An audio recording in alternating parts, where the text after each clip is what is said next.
जलते बारूद पर अब एक ऐसा पलीता लग चुका है जिसकी भयानक गूंज से वॉशिंगटन से लेकर तेहरान तक के हुक्मरानों की रूह कांप उठी है। दुनिया की पुलिस बनने का ढोंग रचने वाला अमेरिका आज अपने बुने हुए खूनी जाल में ऐसा फंसा है कि उसकी सुपर पावर होने की पूरी हेकड़ी निकल चुकी है। अपनी साम्राज्यवादी चालों से दूसरों के घरों में आग लगाने वाले अमेरिका के इस दोहरे चरित्र का नतीजा है कि बहरीन और कुवैत जैसे छोटे खाड़ी देश जो कल तक भीगी बिल्ली बने चुपचाप मर रहे थे, आज अपनी मर्यादाएं लांघकर सीधे ईरान के पेट में छुरा घोंपने के लिए जंग के मैदान में कूद पड़े हैं।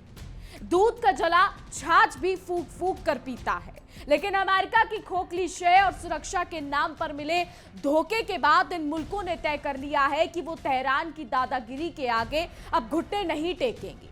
आइए दिखाते हैं इस भयानक महासंग्राम की पूरी इन डेप्थ रिपोर्ट। नमस्कार, बहुत स्वागत है आपका। विश्व युद्ध देख रहे हैं आप, मैं हूं आपके साथ इशिका त्यागी।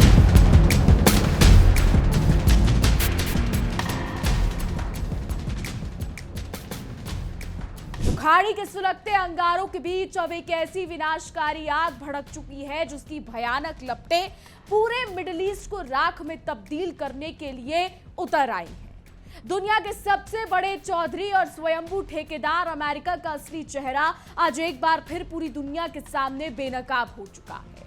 अपनी खोखली, आक्रामक और दिशाहीन नीतियों के दम पर पूरी दुनिया में ज्ञान बांटना वॉशिंगटन की पुरानी फितरत रही है। वो हमेशा यही करता है। आज खुद एक ऐसे वो दलदल में फंसता जा रहा है जहां से निकलने का उसे कोई रास्ता नहीं सूझ रहा। यानी फंस तो गया, लेकिन बाहर कैसे निकले ये वो नहीं जानता। अमेरिका की छत्र छाया में सांस लेने वाले और उसकी खोखली सुरक्षा की गारंटी पर नाचने वाले छोटे छोटे मुल्क आज इस खूनी खेल के नए प्यादे बन चुके हैं। दूसरों के कंधों पर बंदूक रखकर चलाना अमेरिका का पुराना शगल रहा है और उसकी इसी घिनौनी चाल का नतीजा है कि कल तक खामोशी का चोला ओढ़कर तमाशा देख रहे बहरीन और कुवैत जैसे छोटे खाड़ी देश भी अब अपनी मर्यादाएं लांघकर सीधे ईरान के पेट में छुरा घोंपने के लिए जंग के मैदान में उतर चुके हैं। अमेरिका के वॉशिंगटन में बैठे रणनीतिकार अपने दम का ढोल चाहे कितना भी पीट ले, लेकिन सच तो यह है कि उसकी रणनीति ही आग में घी डालने वाली रही है। वो पूरे क्षेत्र को आग में झोंक देना चाहता है। एक कहावत आपने सुनी होगी, आप बैल मुझे मार। हाँ, यही वाली कहावत को सच साबित करते हुए बहरीन और कुवैत ने अमेरिका की उकसाने वाली शय पर ईरान के अंदर घुसकर जो दुस्साहस किया है, उसने साग में तेल डालने का काम किया है। मीडिया रिपोर्ट्स के मुताबिक इस सनसनीखेज वारदात को अमेरिका के उकसावे का नतीजा बताया जा रहा है। इतिहास में यह पहला मौका है जब शांति का राग अलापने वाले इन दोनों छोटे खाड़ी देशों ने सीधी ईरानी सरजमीन पर बमबारी करके ईरानी हुकूमत के सीधे सीने पर वार किया है। अमेरिका के विशाल सैन्य अड्डों की मौजूदगी के बावजूद इन देशों को अगर खुद इस आग के कुएं में कूदना पड़ा है तो ये अमेरिका के उस खोखले दावे पर करारा तमाचा है जिसमें वो खुद को दुनिया का सबसे बड़ा सुरक्षा कवच बताता फिरता था। इस दुस्साहसिक और खूनी मिशन के पीछे का पूरा सच ये है कि इस महीने की शुरुआत में बहरीन और कुवैत ने ईरान के बेहद संवेदनशील और रणनीतिक रूप से महत्वपूर्ण ड्रोन और मिसाइल डिपो को निशाना बनाकर पूरी तरीके से ध्वस्त कर दिया। इस आक्रामक हमले में संयुक्त राष्ट्र अमेरिका और संयुक्त अरब अमीरात यानी यूएई ने भी अपनी वफादारी का परिचय देते हुए दोनों देशों को सीक्रेट खुफिया जानकारी और डिफेंस एयर कवर मुहैया कराया। असल में बहरीन में अमेरिकी नौसेना का शक्तिशाली 5वां बेड़ा तैनात है और कुवैत में भी बहुत बड़ा अमेरिकी सैन्य बेस मौजूद है, जिन्हें ईरान अपने मिसाइल और ड्रोन हमलों से लगातार निशाना बना रहा था। पिछले कुछ हफ्तों में ईरान के हमलों ने कुवैत के बिजली और पानी के प्लांटों को पूरी तरीके से तबाह कर दिया था और बहरीन के रिहायशी इलाकों में कोहराम मचा रखा था। दूध का जला छाछ भी फूंक फूंक कर पीता है, लेकिन लगातार मार सहते सहते तंग आ चुके इन खाड़ी देशों ने तय किया कि अब वो हाथ पर हाथ धरकर बैठने के बजाय ईंट का जवाब पत्थर से देंगे और ईरान को इसी की धरती पर जाकर ऐसा जख्म देंगे जिसे तेहरान सदियों तक याद रखेगा। भले ही इन दिनों खाड़ी देशों की वायु सेनाएं अपेक्षाकृत छोटी है और उनमें अमेरिकी और यूरोपीय विमान शामिल है, लेकिन वो ईरान की दादागिरी को बिना किसी कड़े जवाब के सहने को बिल्कुल तैयार नहीं थे।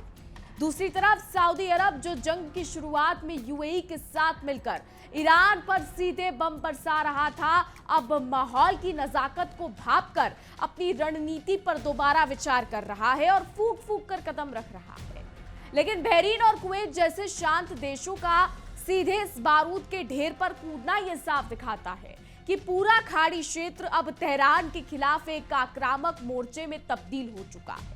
इस भीषण महासंग्राम के कारण हॉर्मुज जल डमरू मध्य में तनाव अपने चरम पर पहुंच चुका है, जिससे अंतरराष्ट्रीय बाजार में कच्चे तेल की सप्लाई ठप होने की कगार पर है और कीमतें कई बैरल के पार जाकर आम आदमी की जेब पर डाका डाल रही हैं।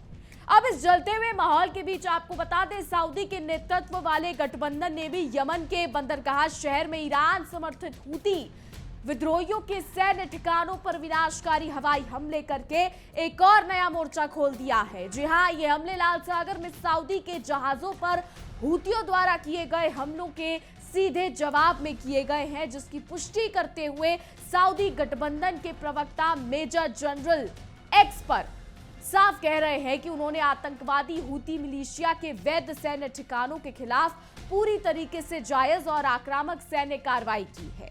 ये भयंकर टकराव तब शुरू हुआ जब हूतियों ने लाल सागर से गुजर रहे सऊदी के 2 विशाल तेल टैंकर्स पर मिसाइलें दाग दी और खुलेआम लाल सागर की नाकेबंदी करने का ऐलान कर दिया। इसके जवाब में सऊदी सेना ने यमन के तटीय शहर में हूतियों की सरकारी टेलीकॉम सुविधाओं और कामरान द्वीप पर बने बमों की ऐसी बारिश की कि पूरा इलाका धुएं के गुब्बार में बदल गया।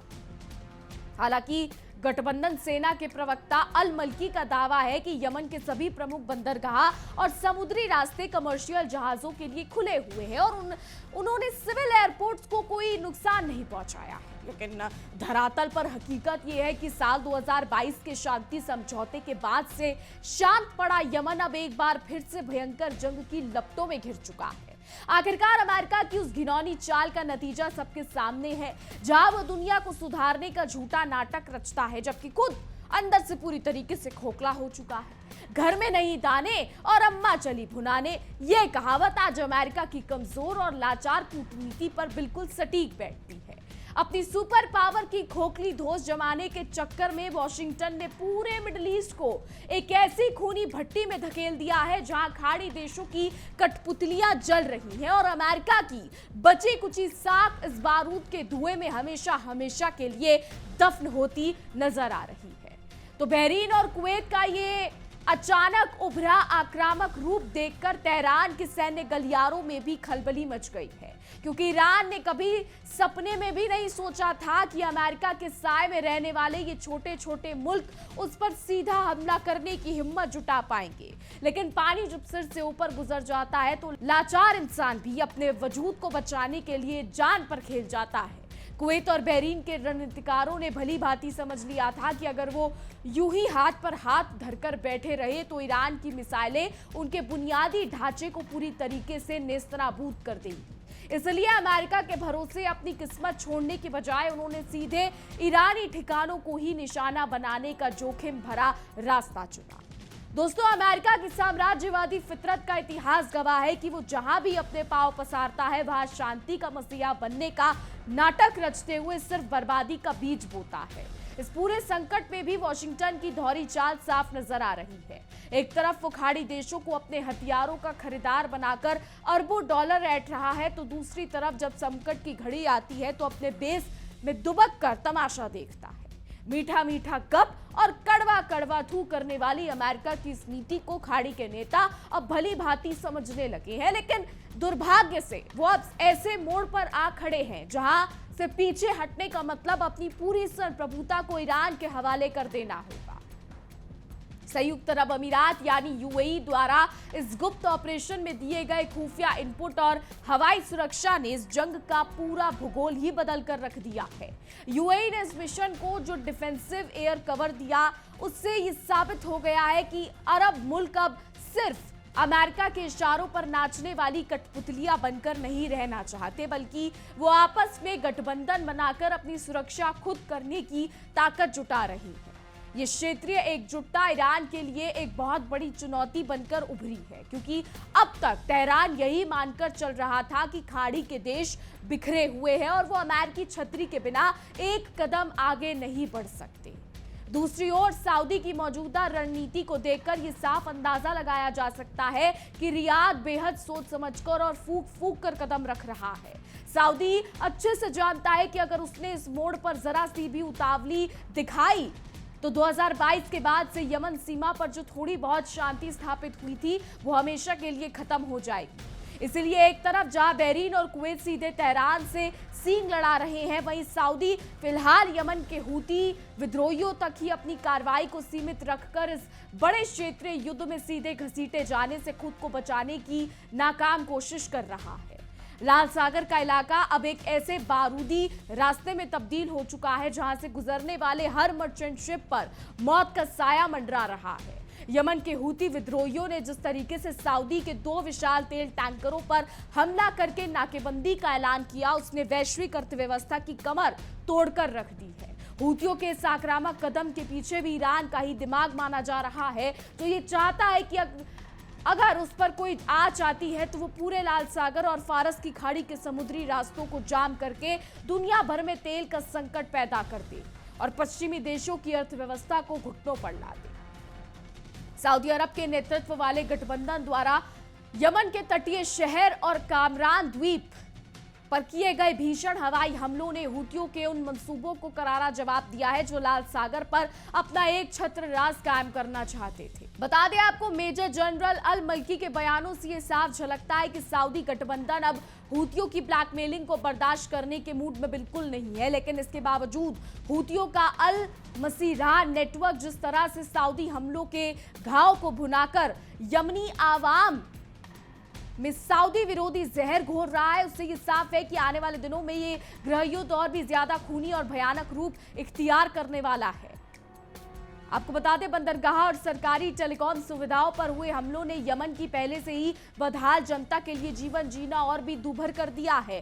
कहने को तो सऊदी गठबंधन का दावा है कि सभी बंदरगाह और समुद्री रास्ते कमर्शियल आवाजाही के लिए खुले हुए हैं, लेकिन हकीकत यह है कि युद्ध के इस माहौल में कोई भी इंटरनेशनल शिपिंग कंपनी अपने जहाजों को इस मौत के कुएं में धकेलने का रिस्क नहीं लेना चाहती।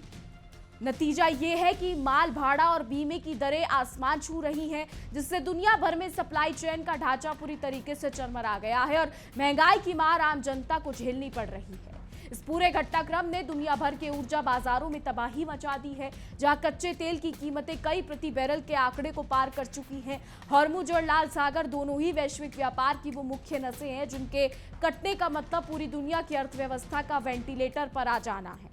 वॉशिंगटन में बैठे अमेरिकी नीति निर्माता जो ये सोचते थे कि वो दूर बैठकर इस खेल का मजा लेंगे, आज अपनी ही आर्थिक नीतियों के शिकार बन रहे हैं, क्योंकि तेल की बढ़ती कीमतों ने खुद अमेरिका के भीतर महंगाई का ऐसा तांडव मचाया है कि उनके अपने नागरिक सरकार के खिलाफ सड़कों पर उतरने को मजबूर हो रहे हैं। कहते हैं कि सियानी बिल्ली खंबा नोचे, यही वाली हालत आज अमेरिका की हो चुकी है, जो अपनी खोखली धमकियों से ना तो ईरान के हौसले पस्त कर पा रहा है और ना ही अपने तथाकथित सहयोगियों को सुरक्षा का यकीन दिला पा रहा है। अमेरिका का जो दम कल तक दुनिया के सामने उसकी सबसे बड़ी ताकत माना जाता था, आज वही दम उसकी सबसे बड़ी कमजोरी बनकर उभरा है। अरब देशों को अपनी युद्ध नीति में धकेल कर अमेरिका ने यह साबित कर दिया है कि वो केवल अपनी चौधराहट चमकाने के लिए मासूमों की बलि चढ़ा सकता है, लेकिन जब वास्तव में आग बुझाने की बारी आती है तो वो पीठ दिखाकर भाग खड़ा होता है। कुल मिलाकर खाड़ी का ये पूरा क्षेत्र अब उस तबाही के मुहाने पर खड़ा है जहां से शांति की कोई राह वापस नहीं जाती। बहरीन और कुवैत का इस युद्ध में सीधे कूदना, यूएई का खुफिया सहयोग, सऊदी की हूतियों से भिड़ंत और ईरान की आक्रामक जवाबी कार्रवाई, इन सभी कड़ियों को जोड़ा जाए तो साफ दिखाता है कि तीसरे विश्व युद्ध का अलार्म बज चुका है। अमेरिका की साम्राज्यवादी चालों ने एक ऐसे दानव को जन्म दे दिया है जो अब उसी के बनाए सुरक्षा तंत्र को निगलने पर उतर आया है और इसका खामियाजा पूरे मिडिल ईस्ट को अपनी नस्लों की बर्बादी से चुकाना पड़ेगा। तो पश्चिमी देशों के उकसावे में आकर खाड़ी के जिन छोटे देशों ने ईरान की सरजमीन पर हमला करने की जरूरत की है, उन्होंने दरअसल अपने ही पैरों पर कुल्हाड़ी मार ली है। बहरीन और कुवैत जैसे देशों की भौगोलिक स्थिति इतनी संवेदनशील है कि ईरान का एक छोटा सा जवाबी हमला भी इनके वजूद को हमेशा हमेशा के लिए मिटाने के लिए काफी है। नाच ना जाने आंगन टेढ़ा वाली कहावत अमेरिका पर पूरी तरीके से सटीक बैठती है, जो खुद तो ईरान के सीधे सैन्य प्रकोप से बचने के लिए पीछे छिपा बैठा है, लेकिन अपने इन मोहरों को आगे करके पूरे खाड़ी क्षेत्र को राख का ढेर बनाने में तुला हुआ है। ईरान का सैन्य ढांचा और उसकी बैलिस्टिक मिसाइल क्षमताएं खाड़ी देशों के मुकाबले बेहद विशाल और मारक है, जिसे नजरअंदाज करना बहरीन और कुवैत की सबसे बड़ी ऐतिहासिक भूल साबित हो सकती है। अमेरिकी पेंटागन के दावों के विपरीत ईरान के मिसाइल डिपो और ड्रोन सेंटर्स को एक झटके में पूरी तरीके से तबाह करना नामुमकिन के बराबर है। तेहरान ने सालों की पाबंदियों के बावजूद अपने बुनियादी सैन्य ढांचों को पहाड़ों के नीचे और भूमिगत बंकरों में इतना मजबूत कर रखा है कि ऐसे छोटे छोटे हवाई हमले उसके हौसलों को पस्त करने की बजाय उसे और अधिक खूंखार तथा आक्रामक बना देते हैं।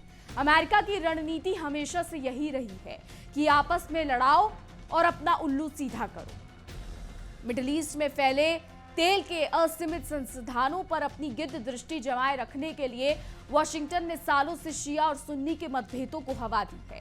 आज जब पूरा क्षेत्र विनाश के मुहाने पर खड़ा है, तो अमेरिकी हथियार कंपनियां इस खूनी खेल पर अपनी रोटियां सेक रही हैं और खाड़ी देशों को अरबों डॉलर के पैट्रियट मिसाइल सिस्टम और फाइटर जेट्स बेचकर अपनी जेबें भर रही हैं, जबकि हकीकत में ये हथियार ईरान के सटीक हमलों के आगे बेबस साबित हो चुके हैं। तो खाड़ी देशों की इस भारी नादानी का सबसे बड़ा असर उनकी अपनी घरेलू अर्थव्यवस्था पर पड़ने वाला है, जो कल तक पर्यटन, वैश्विक निवेश और वित्तीय केंद्रों के रूप में फल फूल रही थी। कुवैत के पावर प्लांट्स और बहरीन के रिहायशी इलाकों पर ईरान के हालिया हमलों ने यह साफ कर दिया है कि अगर ये युद्ध लंबा खिंचता है तो विदेशी निवेशक और बहुराष्ट्रीय कंपनियां रातों रात इन देशों से अपना बोरिया बिस्तर समेट लेंगी। अंधा बाटे रेवड़ी और फिर अपनों को दे की तर्ज पर अमेरिका अपनी सुरक्षा की गारंटियां केवल कागजों पर बांटता रहा, लेकिन धरातल पर खाड़ी की बुनियादी सुविधाएं आज धुएं के गुब्बार में तब्दील हो रही है। तो लाल सागर और हॉर्मुज की खाड़ी में बढ़ता तनाव केवल 2-4 देशों का क्षेत्रीय झगड़ा नहीं रह गया है, बल्कि ये पूरी दुनिया की वैश्विक आपूर्ति श्रृंखला के गले की फांस बन चुका है। अंतर्राष्ट्रीय व्यापार का लगभग 1/3 समुद्री यातायात इसी क्षेत्र से होकर गुजरता है। जब इन तंग समुद्री रास्तों पर मिसाइलें और कामिकेज ड्रोन मंडराएंगे, तो दुनिया के किसी भी कोने में बैठा व्यापारी सुरक्षित नहीं रह पाएगा। तेल के टैंकरों पर होते हमले और विशालकाय जहाजों के जलते अवशेष इस बात की गवाही दे रहे हैं कि अमेरिका की तथाकथित नाविक सुरक्षा गारंटी पूरी तरीके से ध्वस्त हो चुकी है। सऊदी का इस मोर्चे पर थोड़ा पीछे हटना इस बात का स्पष्ट संकेत है कि रियाद अमेरिका की खोखली चालों को अब अच्छी तरीके से समझ चुका है। सऊदी रणनीतिकार जानते हैं कि अगर उन्होंने बहरीन और कुवैत की तरह उतावली में आकर ईरान पर सीधा वार किया तो उनका बहुचर्चित विजन 2030 और खरबों डॉलर के मेगा प्रोजेक्ट्स ताश के पत्तों की तरह ढह जाएंगे। इसलिए सऊदी यमन के हूतियों तक अपनी सैन्य कार्रवाई को सीमित रखकर एक तरफ तो अपनी साख बचाने की कोशिश कर रहा है और दूसरी तरफ ईरान के साथ सीधे युद्ध के दलदल में धंसने से खुद को दूर रख रहा है। उधर यमन के हूती विद्रोहियों का रुख दिन प्रतिदिन और ज्यादा आक्रामक होता जा रहा है, क्योंकि उन्हें बखूबी मालूम है कि उनके पास खोने के लिए कुछ भी नहीं है। सालों के गृह युद्ध और तबाही को झेल चुका यमन अब उस स्थिति में है जहां अमेरिका या सऊदी अरब की कोई भी बमबारी उनके हौसलों को तोड़ नहीं सकती। हूतियों द्वारा लाल सागर में सऊदी तेल टैंकरों पर किए गए हमले और नाकेबंदी का ऐलान ये साबित करता है कि वो खाड़ी देशों के सबसे नाजुक अंग यानी उनकी तेल अर्थव्यवस्था पर सीधा चोट करने की पूरी क्षमता रखते हैं। यमन के बंदरगाह और कामरान द्वीप पर सऊदी गठबंधन के हमलों से यमन के आम नागरिकों की स्थिति बेहद दयनीय हो गई है, जिससे एक बड़ा मानवीय संकट जन्म ले रहा है। लेकिन युद्ध के इस क्रूर नियम में अमेरिका और उसके सहयोगियों को मानव अधिकारों की कोई परवाह नहीं है। वो यमन को केवल एक ऐसा मोहरा समझते हैं जहां ईरान को घेरा जा सकता है, मगर इतिहास गवाह है कि यमन की पहाड़ी सरजमीन बड़े बड़े साम्राज्यों की कब्रगाह बनी है और सऊदी गठबंधन का ये नया दुस्साहस भी उन्हें एक दिन खत्म होने वाली कूटनीतिक और सैन्य हार की तरफ ले जा रहा है। तो तो वॉशिंगटन की सत्ता के गलियारों में बैठे नीति निर्माता आज अपने ही बनाए जाल में उलझ चुके हैं। एक तरफ वो पूरी दुनिया में शांति का ढोंग रचते हैं और दूसरी तरफ अपने सहयोगियों को ईरान के खिलाफ आक्रामक कार्रवाई के लिए उकसाते हैं। मुंह में मीठी बातें और बगल में छुरी वाली अमेरिकी फितरत अब दुनिया के सामने पूरी तरीके से बेनकाब हो चुकी है। अपनी गिरती हुई साख और चरमराती घरेलू अर्थव्यवस्था से ध्यान भटकाने के लिए अमेरिकी प्रशासन खाड़ी क्षेत्र को बलि का बकरा बना रहा है, जिससे न केवल मिडिल ईस्ट बल्कि पूरे एशिया और यूरोप की आर्थिक मंदी के भीषण दौर में धकेला जा रहा है। अब इस पूरे घटनाक्रम का सबसे भयानक पहलू ये है कि अब कूटनीति और बातचीत के तमाम दरवाजे लगभग बंद हो चुके हैं। बहरीन, कुवैत और यूएई के सीधा इस आग में कूदना, सऊदी अरब का यमन में मोर्चाबंदी करना और ईरान का अपनी पूरी ताकत से पलटवार करना, ये सब इशारा कर रहे हैं कि खाड़ी क्षेत्र में अब शांति की वापसी नामुमकिन सी हो गई है। अमेरिका के घमंड, खाड़ी देशों की अदूरदर्शिता और ईरान की आक्रामक जिद ने मिलकर एक ऐसा बारूदी बवंडर खड़ा कर दिया है जो आने वाले समय में पूरे क्षेत्र की संप्रभुता, अर्थव्यवस्था और लाखों मासूम इंसानों की जिंदगी को खराब कर जाएगा। वॉशिंगटन के हुक्मरान आज अपनी गिरती हुई वैश्विक साख को बचाने के लिए छटपटा रहे हैं, लेकिन उनकी ये बौखलाहट अब पूरे खाड़ी क्षेत्र के गले की फांस बन चुकी है। खोदा पहाड़ और निकली चुहिया वाली कहावत अमेरिका के उस विशालकाय सैन्य तंत्र पर पूरी तरीके से खरी उतरती है, जो अरबों डॉलर के ठिकाने बनाने के बाद भी अपने सहयोगियों को ईरान के पिन पॉइंट्स हमलों से बचाने में पूरी तरह नाकाम साबित हुआ। अमेरिका के इसी दोहरे चरित्र से तंग आकर बहरीन और कुवैत जैसे देशों को मजबूरी में अपनी सीमाओं से बाहर निकलकर आक्रामक रुख अपनाना पड़ा, लेकिन वो ये भूल रहे हैं कि अमेरिका का साथ देना किसी दलदल में छलांग लगाने जैसा है, जहां इंसान जितना निकलने की कोशिश करता है उतना ही अंदर धंसता चला जाता है। ईरान के खिलाफ इस खूनी खेल में बहरीन, कुवैत और यूएई का ये त्रिकोण दरअसल अमेरिका की उस हार का जीता जाता सबूत है, जहां वो खुद सीधे मैदान में उतरने से थर-थर कांप रहा है। वॉशिंगटन जानता है कि अगर उसने ईरान की सरजमीन पर सीधा कदम रखा तो उसकी अपनी अर्थव्यवस्था और सेना का वो हाल होगा जो इतिहास ने कभी नहीं देखा। इसलिए वो बगल में छुरी और मुंह में मीठी बातें जप करते हुए खाड़ी के छोटे मुल्कों को ढाल बनाकर आगे धकेल रहा है। अमेरिका की इस खौफनाक और घिनौनी बिसात पर ये खाड़ी देश अपनी पूरी जमा पूंजी और शांति को दांव पर लगा चुके हैं, जबकि वॉशिंगटन दूर बैठकर केवल अपने हथियारों की बिक्री के आंकड़े गिन रहा है। यमन के बंदरगाहों से लेकर तेहरान की सरजमीन तक और लाल सागर की लहरों से लेकर हॉर्मुज जल डमरू मध्य तक हर तरफ केवल बारूद की गंध और तबाही का मंजर नजर आ रहा है। कच्चे तेल के प्रति बैरल पार चले जाने से दुनिया भर के बाजारों में हाहाकार मचा हुआ है, लेकिन अमेरिका के कान पर जू तक नहीं रेंग रही। अपने स्वार्थ के लिए दूसरों के घरों में आग लगाने वाला अमेरिका आज भले ही मुस्कुरा रहा हो, लेकिन खाड़ी के इस सुलगते बारूद से निकलने वाली चिंगारी एक दिन खुद वॉशिंगटन के तख्त को जलाकर राख कर देगी। चोरी ऊपर से सीना जोरी करने वाला अमेरिका दम अब अपनी अंतिम दौर में पहुंच चुका है, जहां उसकी चालों का शिकार बने अरब देश अब उसी के खिलाफ खड़े होने को मजबूर होंगे। अब इस जंग का अंजाम चाहे जो भी हो, लेकिन एक बात पत्थर की लकीर बन चुकी है कि मिडिल ईस्ट का पुराना भूगोल और शांति अब इतिहास के पन्नों में दफन हो चुकी है। अमेरिका की खोखली सुरक्षा की गारंटी पर आंख मूंदकर भरोसा करने वाले खाड़ी देशों को अब समझ आ रहा है कि उन्होंने कितनी बड़ी ऐतिहासिक भूल कर दी है। ईरान और अरब देशों के बीच छिड़ी ये अंतहीन दुश्मनी केवल इन मुल्कों को तबाह नहीं करेगी, बल्कि अमेरिका के उस सुपर पावर होने के झूठे मुखौटे को भी हमेशा हमेशा के लिए नोच कर फेंक देगी। खाड़ी के इस खूनी अखाड़े में अब सिर्फ और सिर्फ तबाही का राज होगा, जिसका पूरा सेहरा अमेरिका के घिनौने और साम्राज्यवादी मंसूबों के सिर पर सजता है। अब आने वाला समय बताएगा कि क्या होगा। फिलहाल हमारी आज की रिपोर्ट में बस इतना ही। तमाम खबरों के लिए देखते रहिए इंडिया डेली 24/7। देखिए इंडिया डेली 24/7 अब आपकी स्मार्ट टीवी पर। इंडिया डेली मौजूद है सभी डिजिटल प्लेटफॉर्म पर लाइव और लगातार। इंडिया डेली 24/7 हर दिन राष्ट्र को समर्पित।